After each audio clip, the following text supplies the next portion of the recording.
You're a shopkeeper, trying to get your goods across the river, but the wide current blocks your way.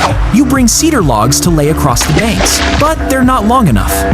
So you think of building piers in the river to support the beams. First, you drive pine piles deep into the soft riverbed to strengthen the foundation. Then, you stack bluestone on top, filling the gaps with a mixture of lime, fine sand, and sticky rice paste, binding the stones tightly together.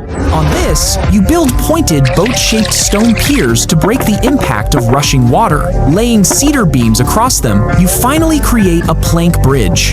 It works for now, but long spans bend under heavy loads and could snap. Smartly, you add extra cedar beams on the piers, layering them outward like brackets to support greater spans and weight. Above the bridge, you raise a timber frame using mortise and tenon joints, forming a covered corridor. Topping it with dark clay tiles, the bridge now shields travelers from rain and wind.